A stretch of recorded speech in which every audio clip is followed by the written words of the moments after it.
수십억 달러 상당의 다이아몬드가 발밑에 묻혀있지만 평균 수명은 고작 35세에 불과한 나라에 산다고 상상해보세요. 서아프리카의 작은 나라 시에라리온은 바로 땅속에 묻힌 귀중한 다이아몬드 때문에 20세기 최악의 전쟁 중 하나를 겪었습니다. 이곳에서는 다이아몬드 한 캐럿을 얻기 위해 사람의 목숨 잘린 손산채로 불태워지는 고통이 따랐고 이 때문에 피해 다이아몬드라는 오명을 얻었습니다. 풍부한 광물 자원은 오히려 저주가 되었고 11년간의 전쟁으로 7만 명이 목숨을 잃었으며 시에 라리오는 아직도 그 상처에서 완전히 회복하지 못했습니다. 이 나라는 18세기 후반 영국이 아메리카와 카리브해에서 데려간 해방 노예들에 의해 건국되었습니다. 수도는 자유의 도시라는 뜻의 프리타운으로 명명되었으며 아프리카에서 최초로 해방된 노예들에게 토지와 자립할 권리가 부여된 곳이었습니다. 그러나 영국은 이 나라를 식민지로 만들고 150년 동안 다이아몬드와 금을 대량 생산하면서 개발에는 전혀 투자하지 않았습니다.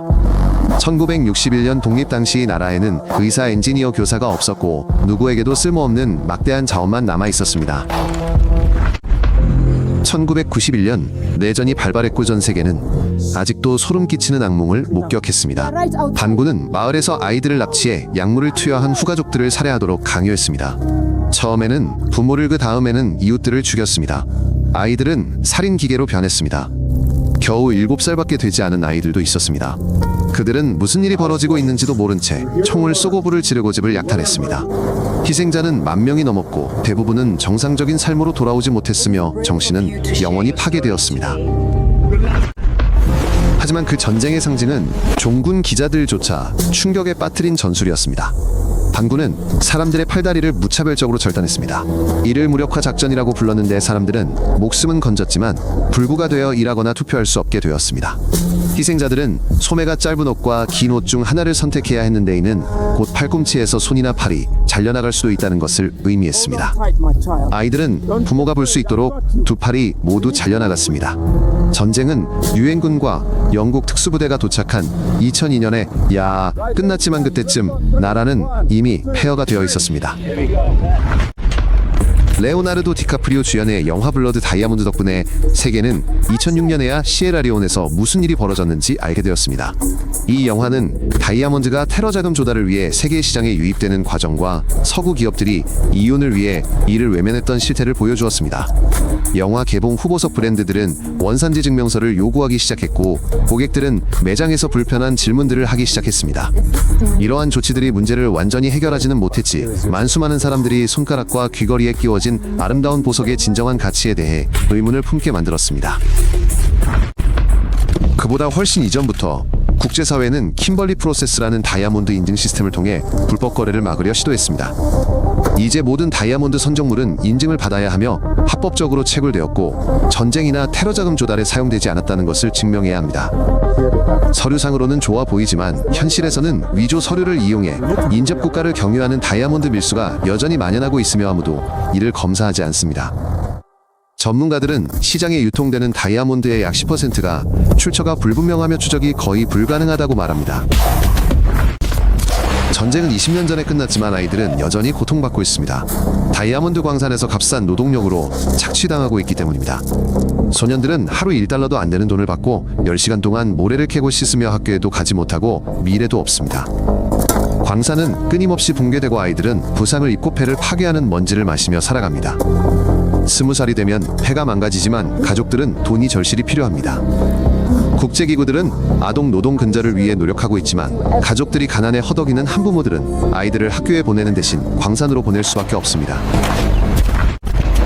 2014년 나라가 막 회복하기 시작했을 무렵 또 다른 재앙이 닥쳤습니다. 바로 에볼라 전염병이었습니다. 이 바이러스로 거의 4,000명이 목숨을 잃었고 당시 국가에는 의사와 병원이 거의 전무했기 때문에 확산을 막을 수 없었습니다.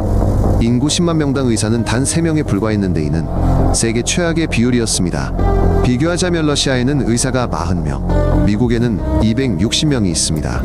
병원들은 전력도의 약품도 장비도 없이 운영되었고 다른 나라에서는 며칠이면 치료될 질병으로 사람들이 죽어갔습니다. 수도 프리타운은 바닷가 언덕에 자리 잡고 있는데 매년 우기가 되면 산사태로 마을 전체가 휩쓸려가는 참사가 벌어집니다. 2017년에는 단 한 번의 산사태로 하룻밤 사이에 1,000명이 넘는 사람들이 목숨을 잃었습니다. 진흙과 바위가 쏟아져 내리면서 집과 주민들이 바다로 쓸려 내려갔습니다. 가난한 사람들은 가파른 경사면에 나무를 베어 판잣집을 짓는 대비가 내리기 시작하면 흙을 잡아줄 것이 없어 흙이 그대로 미끄러져 내려갑니다. 기후 변화로 강우량이 점점 늘어나고 있으며 전문가들은 20년 안에 해수면 상승으로 수도의 일부가 물에 잠길 것이라고 예측합니다. 모든 기준으로 볼 때 이곳은 지구상에서 가장 가난한 나라 중 하나이며 대부분의 사람들이 55세까지 살지 못합니다. 평균 소득은 하루에 $2도 채 되지 않지만 모든 것을 수입해야 하기 때문에 식료품 가격은 다른 어느 곳과 거의 같습니다. 학교가 너무 적어 인구의 60%가 글을 읽지 못하고 그나마 있는 학교들도 교과서나 책상조차 없이 운영됩니다. 10명 중 1명의 어린이가 간단한 예방접종으로 예방할 수 있는 질병으로 5세 이전에 사망하지만이 나라에는 백신이 아예 없습니다. 가난의 주된 원인은 전쟁이나 자원 부족이 아니라 정부 전체에 만연한 부패입니다. 다이아몬드와 금에서 나오는 돈은 관리들의 주머니로 들어가지만 국민들은 도로병원 학교조차 제대로 누리지 못합니다. 모든 것이 도둑맞은 셈입니다. 진단서를 받으려면 뇌물이 필수적이며 심지어 의사조차도 뇌물을 주지 않습니다. 돈이 없으면 죽어가는 환자라도 입원시켜주지 않습니다. 젊은이들은 대거 해외로 떠나고 일부는 유학을 갔다가 다시는 돌아오지 않으며도 다른 이들은 고무보트를 타고 유럽에 가려다 목숨을 걸고 있습니다. 최근 몇 년 동안 중국은 아프리카에 적극적으로 진출하여 자원 채굴권을 사들이고 그 대가로 도로와 항만을 건설해왔습니다. 언뜻 보기에는 원조처럼 보이지만 중국 기업들은 노동자들을 데려오고 세금은 거의 내지 않으며 자원을 거의 공짜로 수출합니다. 그 대가로 중국은 고금리 대출을 받는데 전문가들은 다른 아프리카 국가들이 겪었던 것과 유사한 부채 함정에 빠질 수 있다고 경고합니다. 중국의 투자는 개발이라는 환상을 만들어내지만이는 새로운 형태의 식민 지배이었다만 이제는 자원을 착취하는 주체가 영국이 아니라 베이징이라는 점만 다를 뿐입니다.